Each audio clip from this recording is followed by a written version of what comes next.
Ngayong araw, parang birthday ko nga ulit at ayan, nag-blow ako ng candle dahil nga 900k followers na tayo. Nag-celebrate kami sa bahay kaya naman nag-steak kami tapos nagluto ako ng sinigang na hipon. Hey guys, it's Mrs. Castro back again with another mini vlog.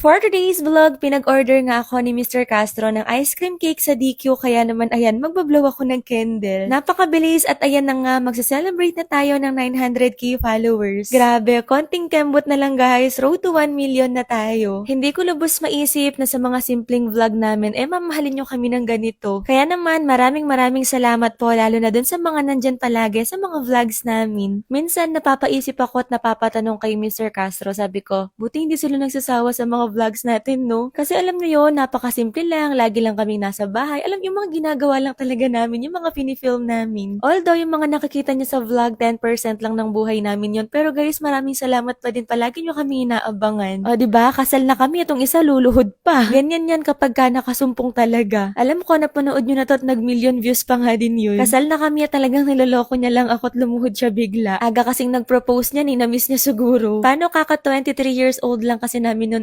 kinasal na kami, kaya young married couple talaga. 19 years old kasi graduate na kami pareho ng college kasi nga wala pang K-12 noon. Anyways, eto nga, nag-request ulit siya ng sinigang sa hipon o diba, parang kakasinigang sa hipon lang namin last week. At panoorin niyo tong susunod na pangyayari.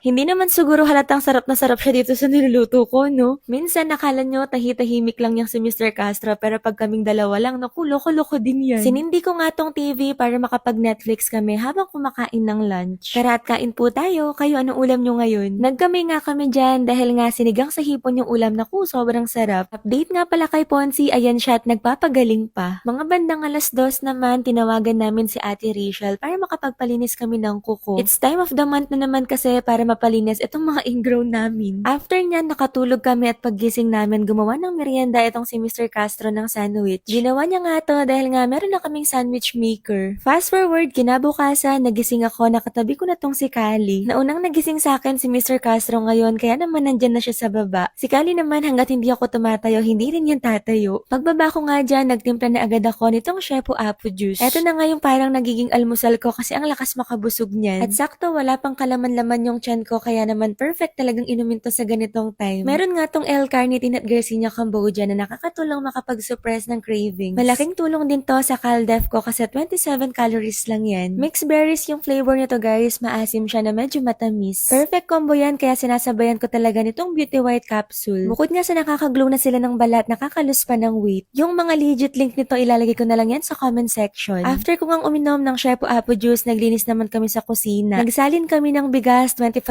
kilos nga pala yan. Tapos nagpalit na rin kami ng mga kitchen mat. Sobrang ganda ng mga nabili ko na to guys, as in hindi talaga sila dumudulas. Medyo may pagkamahal nga lang to pero sulit na sulit naman. Yung mga dati kasi namin, konting galaw mo lang nadudulas ka at gumagalaw-galaw sila. Ito hindi talaga. Tignan nyo naman si Ponzi, kahit may dinadamdam napaka-sweet niya. Kahapon nga ako yung nakatoka sa lunch namin. Si Mr. Castro naman ngayon, nag-steak nga pala kami. O diba, ang haba ng celebration ng 900k followers namin. After namin kumain ng lunch, nag-workout lang ako kasi maya-maya meron din kaming lakad. 1 oras, mahigit lang naman to at after no, naligo na rin naman ako. Ang lakad nga pala naman namin ngayon magbabasketball si Mr. Castro at syempre, as supportive na wife, papanoorin ko siya. Actually, sila lang din naman at hindi naman talaga to liga. Nagkayayaan kasi yung mga friends namin, kaya naman ayan, nandito na nga pala kami sa Don Cornelio Dau. Swerte nga sila kasi talaga kanina umuulan ng malakas. Pati nga nung umaga, buti na lang talaga huminto. Nag-uumpisa na nga din pala yung laro nila dyan at hindi na ako masyadong nakapag-video at nanood na lang din ako. Nag-enjoy rin kasi akong manood at after no, nagkayayaan kaming mag-dinner out. As usual, saan pa nga ba? Dito sa may Zita pa, sa may Angeles. After nga namin kumain, nagpunta pa kami dito sa night market pero dahil sobrang busog ko na hindi na ako bumili. Medyo late na nga dyan kaya naman umuwi na rin kami. O siya, ayun lang muna for today's vlog. Thank you for watching. Happy 900k followers to us. Bye! Mwah!